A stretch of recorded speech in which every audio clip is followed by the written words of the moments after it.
Marketing Square. Bienvenue sur Marketing Square, le rendez-vous du gros marketing. Le gros, c'est un marketing qui sort des clous, qui se réinvente, qui se renouvelle. C'est aussi un mindset qui repose sur l'envie de se dépasser, de se détacher de ses opinions une bonne fois pour toutes et d'apprendre en continu. Si tu te reconnais dans cette description, que tu sois débutant ou expert, abonne-toi. Ce podcast va devenir ton meilleur allié. Je suis Caroline Mignot, grosse marketeuse et entrepreneur. Et chaque semaine, je partage sans compter des astuces concrètes, des méthodes actionnables, des idées utiles pour faire grandir ton business et rester à la pointe des nouveautés. Si cet épisode te plaît, tu peux le partager en me taguant ou lui laisser 5 étoiles sur Apple Podcasts. Bonjour à tous et bienvenue dans ce nouvel épisode de Marketing Square. Aujourd'hui, j'ai le grand bonheur de recevoir Pierre Guilbeault qui dirige l'agence et la formation Marketing Flow. Salut Pierre, comment ça va? Salut Caroline, ça va très bien et toi?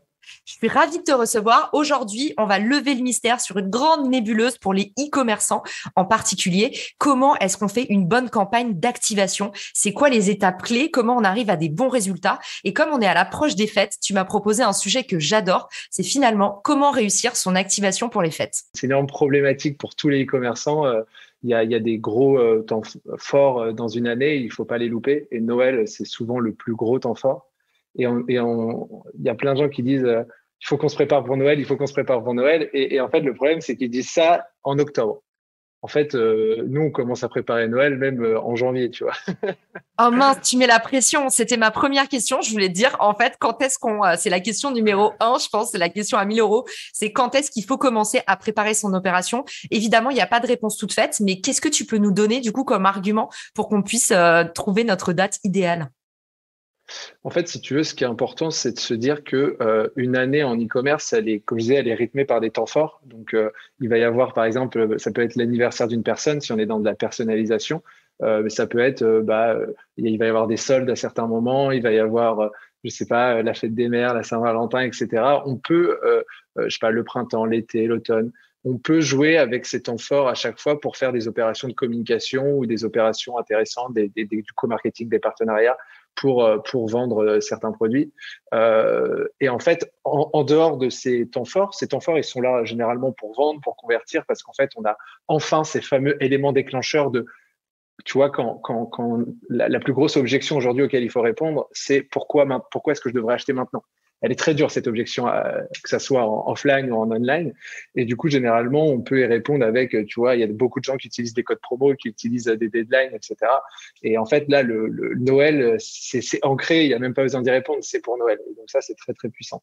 Du coup, ce qu'il faut faire, en fait, dès le début d'année, c'est de bien mapper ces temps forts et en fait, d'utiliser les temps, on va dire, faibles pour créer de la valeur, créer de la relation avec des utilisateurs, avec des potentiels clients et essayer de nouer une relation de confiance tout au long de l'année à travers, pourquoi pas, du contenu, à travers des belles expériences ou des produits d'appel qui vont être à des prix accessibles pour que le moment où le temps fort arrive, la personne, elle soit mûre, elle ait vraiment envie de passer à l'action. Et elle a envie de passer à l'action avec nous parce qu'on aura été top of mind pendant tout au long de l'année et qu'on leur aura créé cette confiance et cette relation. Et ça, c'est ce qu'on appelle du coup dans le jargon le fameux nurturing. Donc, quand on dit il faut nurturer vos audiences, nourrir vos audiences, c'est un terme assez jargonesque, mais très vrai. C'est que finalement, aujourd'hui, la vente passe par de la confiance. J'adore cette expression détournée qui dit vente sans confiance n'est que ruine de l'âme. Je le répète tout le temps. Et en fait, ça veut dire ce que ça veut dire. C'est-à-dire que, en fait, ce que nous dit Pierre, c'est que c'est un travail de longue haleine finalement. Si vous voulez convertir vite, il faut nurturer longtemps. Du coup, Pierre, là, sur la majorité de tes clients, pour répondre un peu plus concrètement à ceux qui nous écoutent, c'est quoi la moyenne qui est observée, un bon temps de préparation pour une campagne d'activation Noël? C'est quoi? On est au minimum sur quand même un bon mois et demi, on va pas se mentir. En fait, il faut que, si tu veux, que déjà, quand on parle d'e-commerce, il y a des choses qu'il faut bien préparer à l'avance. Typiquement, le plus important, c'est ton parcours d'achat. C'est-à-dire que la personne, elle arrive sur ton site, elle arrive sur ta page d'accueil, puis ta page boutique, puis ta page produit, puis ta page panier, puis ta page de paiement, puis ta page confirmation d'achat. Et donc là, toutes ces pages-là, à chaque fois, il se passe une expérience dessus. Il faut que ça soit optimisé aux petits oignons. Et généralement, ce qui se passe, c'est « Ah mince, mon taux de conversion, finalement, il n'est pas si dingue, il faut que je l'améliore, etc. » Ça, c'est un travail depuis day one qu'il faut améliorer au fur et à mesure. Donc, nous, quand on bosse avec des e-commerce, c'est la première chose qu'on fait, c'est d'utiliser des outils comme Hotjar, par exemple, qui permettent de voir le parcours utilisateur en vidéo, d'analyser des heatmaps, de recueillir des feedbacks On utilise des outils comme Zuko aussi, Zeducao, qui permettent de regarder en fait ce qui se passe sur le formulaire de checkout, de paiement, et de voir s'il y a des gens qui dropent à un certain endroit pour essayer de comprendre en fait qu'est-ce qui se passe sur mon parcours d'achat et comment est-ce que je fais pour améliorer le pourcentage de conversion entre chaque étape. Donc ça peut se regarder aussi avec un outil comme Google Analytics. Mais l'idée, ça va être de pas commencer par la homepage puis la page boutique, mais ça va être de commencer à l'envers. C'est-à-dire qu'on commence d'abord par la page de paiement et on essaie de comprendre, il y a des gens qui sont allés jusqu'ici et ils sont partis. Pourquoi est-ce qu'ils sont partis? Qu'est-ce qui se passe? Comment est-ce qu'on peut améliorer l'expérience sur cette page pour s'assurer que s'il y a 100 personnes qui arrivent dessus, peut-être il y en a 50, 70, 80 qui passent à l'étape d'après, qui est l'achat. Et puis, une fois qu'on a réussi à craquer ça, on va à la page d'avant, la page d'information, etc., etc. Donc ça, c'est vraiment un travail qui est hyper important de faire en continu. Et en fait, c'est même pas une question de, plusieurs mois avant. Donc, une fois que tu as ça, quand on parle aussi de la création d'une audience qui va avoir confiance, etc., ça va être quand on va driver du trafic, que ce soit avec des ads, des réseaux sociaux, etc., pendant l'année, mais même 2, 3, 4 mois avant, de s'assurer OK, c'est pas forcément le bon timing. Une personne qui arrive en septembre ou en octobre sur son site, encore une fois, on n'a pas le déclencheur. Pourquoi maintenant? Il n'y a pas Noël, c'est pas forcément l'anniversaire ou autre, pas forcément le budget ni le temps sur le moment. Et donc, ça va être de créer un lead magnet, qui va vraiment apporter de la valeur. Comment est-ce qu'on fait pour avoir un lead magnet qui apporte de la valeur? On essaie de répondre au job to be done. Et ça, c'est un truc qui est hyper dur à trouver en vrai. On croit que c'est facile, oui, d'accord. Si on demande à des parents, parce que si on prend l'exemple des minimums, donc des jouets en plastique recyclé made in France, si on demande aux parents, c'est quoi, à votre avis, le job to be done, quel objectif répond la startup les minimums? Ils vont dire, en fait, les minimums, donc pour que tout le monde capte bien, c'est la famille du chemin qui part parcourir le monde avec son van. Donc c'est un van en plastique recyclé. Et puis il y a des petits carnets de voyage qu'on envoie tous les mois. Et si on demande à des parents, ils vont dire, ça permet d'ouvrir l'esprit de mes enfants, de leur faire découvrir le monde, etc. Faux, ça c'est du déclaratif. La vérité, c'est j'achète un jouet pour occuper mes enfants. Donc en fait, si je suis sur le site des Minimondes à ce moment-là, c'est pour ce job to be done. Le seul moyen que tu vas arriver à convaincre beaucoup de personnes de laisser son email sur un site, c'est de répondre à ce job to be done de manière instantanée. Donc, si tu vas jeter un œil sur lesminimums.fr et que tu sors ta souris de l'écran, tu vas voir qu'on te propose un kit d'activité, un coloriage à recevoir par email hyper facilement en laissant son email en 2 secondes. Et donc là, en fait, ça permet de répondre au job to be done, d'avoir un bon pourcentage de conversion et après, derrière, de pouvoir créer cette relation à travers des emails. On va pouvoir partager des informations sur comment est-ce que la boîte s'est créée, comment est-ce qu'on fabrique les produits, c'est quoi le storytelling derrière tout ça. Pourquoi pas redonner une ressource, un autre kit, pour apporter de la valeur, etc. Donc, tout ce travail-là, il est hyper important et il doit se faire bien en amont, plusieurs mois pour créer cette relation. Ce qui est intéressant aussi, c'est d'essayer de faire une première vente, de faire une première vente en mode produit d'appel. Donc, typiquement, un van, les minimums, ça coûte, je pense, une 50aine d'euros. C'est pas forcément un achat qu'on fait de manière impulsive. Par contre, il y a un carnet d'activités que tu peux recevoir en mode abonnement et là, il est à 6 euros par mois, 6,90 € peut-être par mois. Et donc ça, c'est quelque chose que tu peux plus facilement acheter pour tester. Et donc là, en fait, tu vas pouvoir soit vendre directement ton carnet, soit donner un carnet d'activités, un petit kit d'activités gratuit. Via le kit d'activités gratuit, quand tu vas envoyer des emails, tu vas potentiellement pouvoir vendre le carnet ensuite. Pour préparer la personne, lui donner toutes les informations nécessaires au fur et à mesure, plutôt que d'envoyer un méga email de 2000 mots, plutôt de segmenter l'information pour la distribuer de manière récurrente pour qu'en fait, le jour J, à partir du 15, 20 novembre, etc., quand ça commence à vraiment aller fort sur les ventes, que la personne, ça soit une évidence que en fait, tu es sur la liste du Père Noël, puisqu'en fait, elle a déjà fait son choix que tu serais au pied du sapin. Et du coup, en fait, si tu attends le dernier moment de juste balancer un code promo, c'est trop tard, en fait. Il y a déjà des gens qui ont pris la place. Donc, pour ceux qui nous écoutent, vous avez compris, si vous pensiez préparer votre opération de Noël 1 mois avant, vous avez déjà 11 mois de retard minimum. Merci Pierre, tu nous as bien tous déprimés. On va passer au case study. Non, mais plus sérieusement, hyper intéressant ce que tu dis. J'ai une approche un peu plus court-termiste que ça, parce que faut quand même mettre un petit disclaimer pour ceux qui nous écoutent. On n'est pas obligé d'avoir fait une première vente avant, mais c'est toujours plus facile de convertir un client qui a déjà acheté. Et toi, ta bête noire, c'est les coûts d'acquisition élevés. Du coup, Pierre, il nous donne des super conseils de grosses. Et c'est vrai qu'un conseil élémentaire, c'est la campagne de Noël, ça se prépare donc toute l'année et toute l'année, c'est important de bien regarder votre parcours client. Du coup, Pierre, tu nous as préparé un petit case study pour aujourd'hui et on va parler de l'excellente campagne que vous avez fait justement pour cette marque, les Mini-Mondes, à l'occasion de Noël dernier. Est-ce que tu peux nous raconter un peu, peut-être dans un premier temps, est-ce que tu peux nous faire le sommaire des 3 grandes étapes élémentaires d'une activation et on rentrera dans le détail après? Carrément, avec plaisir. Écoute, comme je disais un tout petit peu plus tôt, on a une première étape qui est de s'assurer qu'on a un parcours de utilisateur et donc un tunnel de conversion qui soit hyper optimisé. Donc la première étape, c'est cette base saine qu'il faut arriver à optimiser. Ensuite, on a une deuxième partie qui va être toute la partie emailing, newsletter, nurturing, donc ces échanges, cette conversation qu'on va avoir avec l'audience pour apporter de la valeur, éduquer, divertir, etc.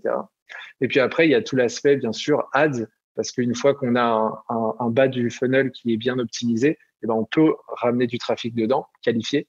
Et donc là, il y a toute la partie où on va générer beaucoup de trafic sur le site pour convertir. J'adore ce que tu dis parce que tu sais que j'entends beaucoup et notamment parfois de la part d'agences, malheureusement. La publicité vient en tout premier. Donc du coup, qu'est-ce qu'on fait pour Noël? Des campagnes d'ads. Et en fait, moi, je suis une approche complètement similaire à la tienne. C'est-à-dire que je dis toujours, la publicité, c'est l'amplificateur, c'est pas le moteur de votre campagne. Et du coup, je trouve ça vachement bien que ça vienne en dernier. Je suis prête pour l'étape 1. Où est-ce que tu nous emmènes? Écoute, moi, je t'emmène directement dans Google Analytics où je vais m'assurer qu'on a, tu vois, les différentes étapes dans la partie e-commerce, conversion. On a le funnel et on commence à comprendre ce qui se passe, combien il y a de personnes qui vont sur la homepage, puis sur la page boutique, puis sur, par exemple, une page produit qui pourrait être vraiment importante pour nous, puis sur la page panier, etc., etc. On essaie de comprendre à chaque fois où est-ce qu'il y a un gros drop. Est-ce qu'il y a vraiment un moment où on perd peut-être, je sais pas, 80% des gens, 90% des gens pour avoir un premier regard? Moi, ce que j'aime dire par rapport à l'analyse de données, certes, on peut avoir des benchmarks à côté et de se dire, si je fais pas, je sais pas, 3% de conversion à e-commerce, ça va pas du tout, il faut améliorer ci, ça. Oui, on peut se dire ça, mais en fait, ce qui est important par rapport à la donnée, c'est de la regarder de manière relative. C'est-à-dire qu'il faut pas la regarder un jour J, il faut la regarder une semaine plus tard, une fois qu'on a mis en place des actions. Donc, en fait, là, vous allez avoir votre funnel, vous le regardez. Et puis, une fois que vous avez ça en tête, vous pouvez installer Hotjar et commencer à regarder ce qui se passe sur le site. Quand les gens ils s'arrivent, par exemple, sur Hotjar, on peut mettre la petite page Exit. C'est l'endroit où vous allez pouvoir dire, je veux regarder uniquement les parcours des utilisateurs qui se barrent du site au niveau de cette page-là. Et donc là, vous allez mettre la page de paiement. Et vous allez commencer à regarder directement les parcours des gens qui arrivent sur cette page. Je recommande Clarity que j'utilise et qui est gratuit. Donc peut-être regardez les 2 outils, choisissez celui sur lequel vous êtes le plus à l'aise et puis restez-y. Je mettrai tout ça dans notre petite partie ressources dans l'épisode. Trop cool. Écoute, du coup, tu peux faire ça. Et en fait, ce qui est important à ce moment-là, c'est d'ouvrir un spreadsheet. Tu vois, tu as plusieurs colonnes et tu vas dire, OK, donc là, je regarde les personnes qui arrivent sur cette page-là et tu vas noter tu vas faire des commentaires, des constats que tu fais. L'idée, c'est pas de changer un truc dès que tu vois une personne qui fait quelque chose de mal. L'idée, c'est plutôt de découvrir des patterns en mode, OK, là, ça fait plusieurs fois. Et alors, du coup, quand tu es sur un e-commerce, tu regardes pratiquement tout en mobile parce que 80% du trafic est sur mobile. Donc, tu regardes que des recordings en mobile. Et tu vas regarder, du coup, tu vas te noter, OK, là, il y a eu ça, peut-être que là, il n'a pas compris, etc. Et en fait, quand tu vois que ça se reproduit un peu de temps en temps, ça renforce ton hypothèse. Et du coup, tu vas pouvoir mettre en face des recommandations d'optimisation. En mode, je pense que ça pourrait être pas mal de changer le copywriting ici pour ça. Je pense que ça pourrait être pas mal, tu vois, d'ajouter ces éléments de réassurance. Je pense qu'on devrait supprimer ce fil de là parce qu'en fait, les gens, ils galèrent dessus ou alors c'est peut-être en trop, etc., etc. Et du coup, après, tu vas faire des tests, tu vas les mettre en place et derrière, tu vas regarder plusieurs jours / une semaine après l'impact sur ton taux de conversion parce que là, tout ce qui t'intéresse, c'est le taux de conversion à ce moment-là de l'activation. Hyper intéressant. Donc, tu fais quand même une partie un peu manuelle. Tu nous dis, tu ouvres un spreadsheet Excel et tu observes les usages. Une question qui me vient tout de suite. Moi, je fais partie des gens qui changent d'avis et qui sont souvent de l'avis de la dernière personne qui a parlé. J'adore cette expression, mais c'est très vrai. Et du coup, tu sais, je suis le genre de personne où à chaque fois qu'on me donne un retour, je suis là, OK, on arrive, on change tout. Mon CTO, il en peut plus. À partir de quand Est-ce que tu considères qu'un retour est préoccupant? Je pense que ça dépend vraiment déjà, tout dépend si c'est un retour qualitatif, par exemple, que tu peux avoir en haute voix et tout, mais ça dépend vraiment de est-ce que cette personne, elle est vraiment dans mon cœur de cible à 100%, et est-ce que c'est une personne aussi qui va être intéressante pour mon business à l'avenir. C'est-à-dire je vais avoir une bonne lifetime value avec elle, et dans ce cas-là, son avis va compter. Mais encore une fois, un avis, c'est pas pour autant que je vais reprioriser toute ma roadmap, etc. Je vais me le noter. Et si ça revient et si c'est pertinent par rapport à moi, la vision que je vais amener de la boîte, et ben là, je vais le prendre en compte. Mais du coup, ça va vraiment être un mix entre ces deux éléments. Ok, hyper clair, merci. Dans l'optimisation du taux de conversion. Donc, c'est vraiment un travail de limite. Tu vas passer une demi-heure à une heure tous les matins sur Hotjar. Et ça, c'est un truc que tu pourrais faire, tu vois, que les e-commerçants pourraient faire assez souvent, mais qu'ils oublient de faire. Puisqu'en fait, la première fois qu'ils vont ouvrir Hotjar, ils regardent, ils sont là en mode, quoi, du coup? Genre, il y a une heatmap, c'est rouge et bleu, et du coup, je fais quoi?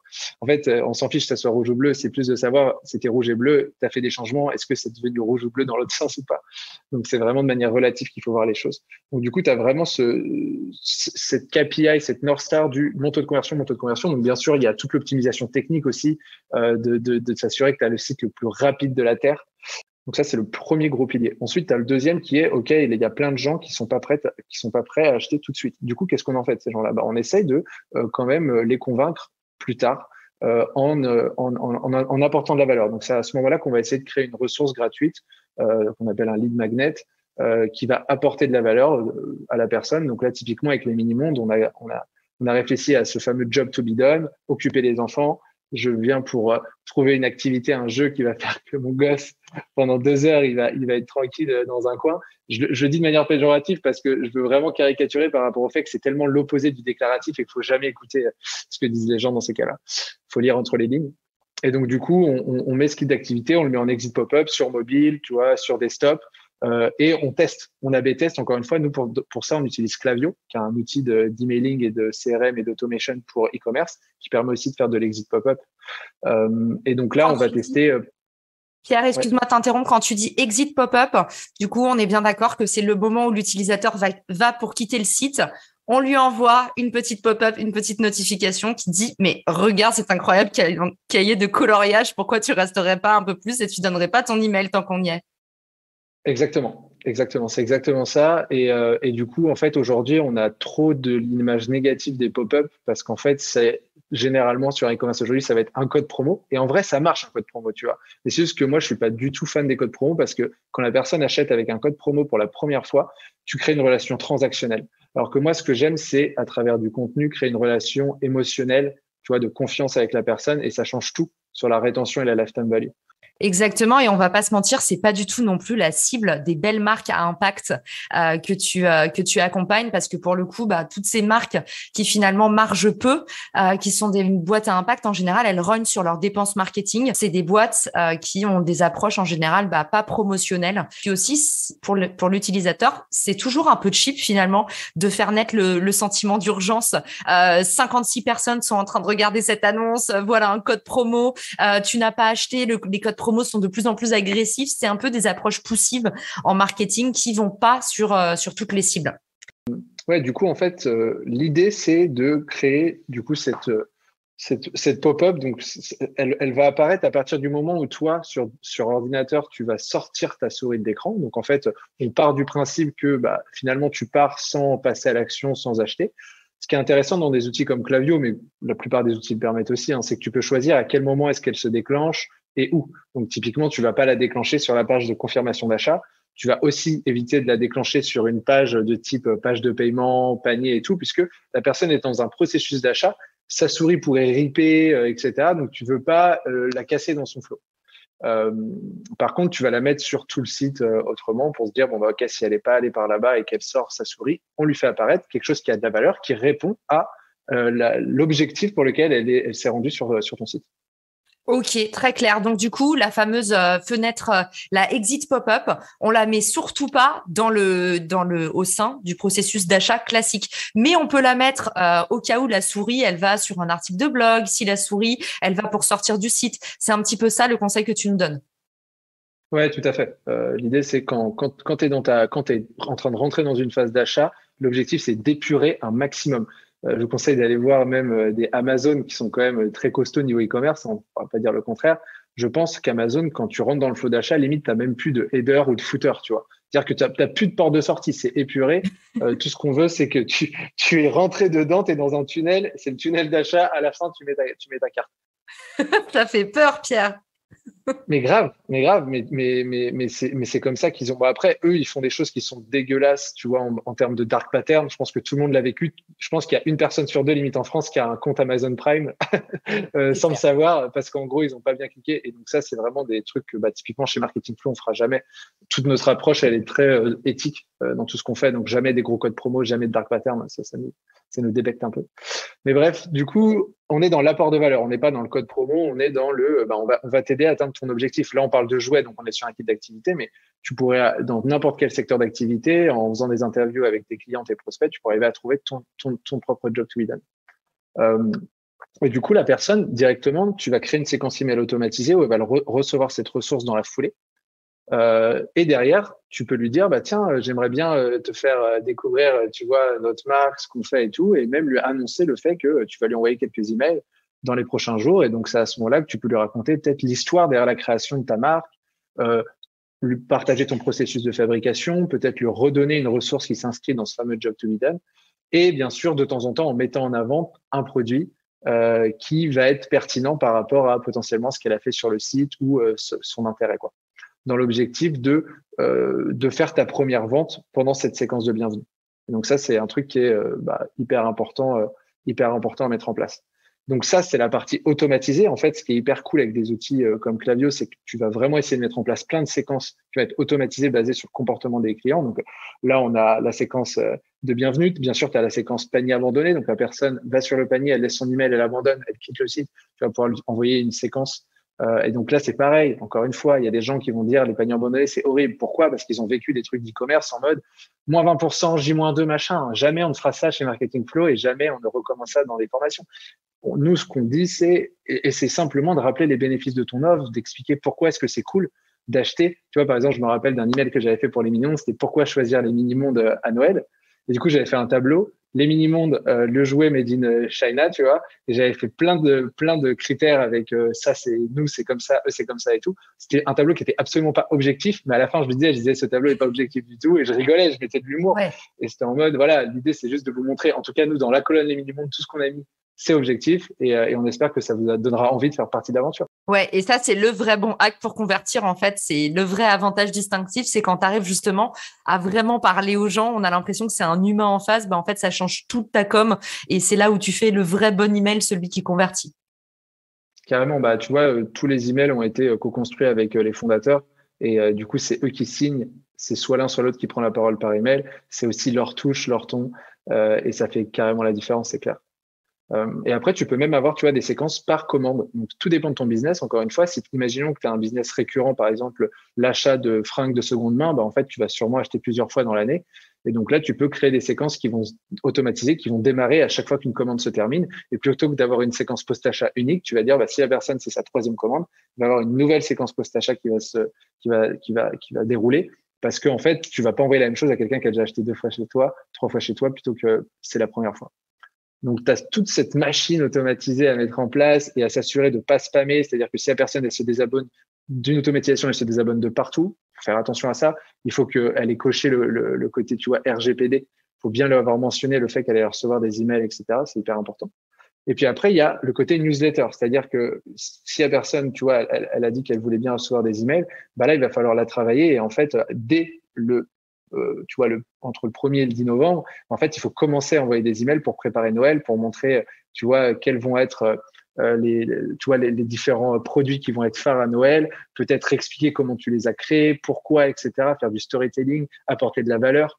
Donc, tu vois, tu peux envoyer peut-être 1-2 emails par semaine, ça dépend tu vois, de ton business et de ton rythme et tout, mais vraiment de préparer, réchauffer à fond ton audience.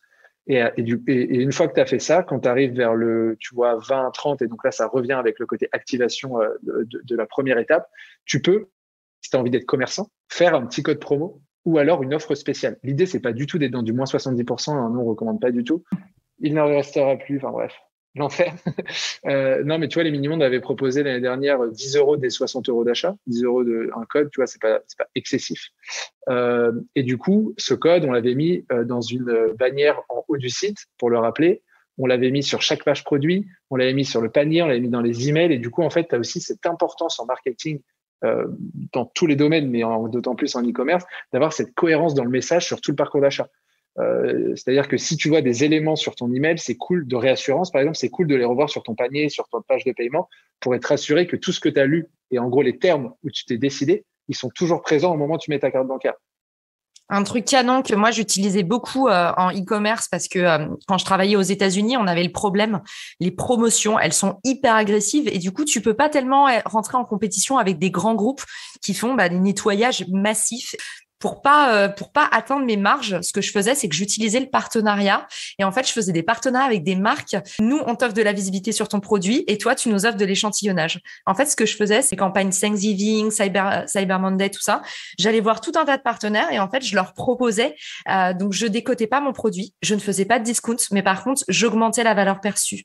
J'augmentais la valeur perçue avec des partenaires qui m'offraient gratuitement du coup, pas des échantillons. En général, c'était un full produit. Mais du coup, ça me permettait de faire une campagne de com et je poussais avec de l'ads. Donc, moi, pour mes partenaires, je leur vendais un espèce de média kit en leur disant, moi, je vais mettre, je sais pas, 12 000 euros d'ads pendant 3 semaines. Donc, en fait, ça vous fait une belle visibilité. Ça va précipiter l'adoption sur votre produit à vous. Et en échange, vous me filez du produit. Et en général, les marques adorent ce genre de combo, surtout dans des périodes comme ça, parce que tu as toujours un stock en trop, des choses comme ça. Donc ça, c'est vraiment quelque chose que je recommande pour ceux qui nous écoutent, qui se disent, ouais, voilà, des marques à impact, par exemple, qui n'ont pas envie, soit pour des questions de branding, de décoter leur marque et de faire du discount, soit qui peuvent pas se le permettre à cause de petites marges. Allez voir des partenaires et regardez ensemble ce que vous pouvez faire. Carrément, c'est une super initiative et tu vois, je sais que les mini-mondes, c'était l'équipe fondatrice qui bossait pas mal à l'époque sur les réseaux sociaux et tout. Ils faisaient énormément de jeux concours à l'époque sur Instagram, tu vois, en mode on met deux produits ensemble, tu vois, le fameux jeu concours, tu t'abonnes, je m'abonne, etc. Et ça a permis aussi de pas mal faire grossir l'audience et de continuer à activer l'audience et à les animer pendant les périodes de fête, quoi. Donc, toujours hyper intéressant à mettre en place. Donc, tu vois, tu as tout ça. Donc, tu as cette fameuse newsletter qui va pas mal déclencher l'achat. Faut savoir aussi que généralement, tout dépend si tu fais du B2C et du B2B, hein, mais en e-commerce, en B2C en tout cas, ça va être souvent pendant le week-end que les gens vont acheter. Ils vont regarder, s'informer pendant la semaine, hein, limite quand ils sont au bureau. Mais c'est au moment où en fait, tu vas faire souvent des gros week-ends. Donc, bien s'assurer aussi que ton site, il bug pas, il n'est pas de problème et tout. Aujourd'hui, tu as des outils qui peuvent t'alerter. Tu vois, imaginons que toi, tu fais un nombre de commandes toutes les X minutes ou j'en sais rien, toutes les X heures. Si c'est pas le cas, tu reçois une notif et hop, tu retestes directement, toi, avec ta carte bancaire, ton parcours d'achat pour éviter pour s'assurer que ça bug pas, quoi. C'est canon, ça, Pierre. Tu peux donner les outils? Qu'est-ce qui permet comment on peut paramétrer des alertes comme ça? Typiquement, Zuko, zuko.io, c'est un outil qu'on utilise qui permet ça. Après, je pense que tout dépend si vous bossez avec tu vois, un CTO, des devs, et si c'est sur, je sais pas, WooCommerce, Shopify et tout, il y a sûrement moyen d'avoir des plugins assez faciles à mettre en place. Ouais, j'avoue que, alors, Shopify, moi, ça commence à remonter, mais quand je faisais du e-commerce il y a 4 ans, j'étais sur Shopify. Quand je te dis j'étais sur Shopify, j'étais dans Shopify. Moi, c'était mon obsession.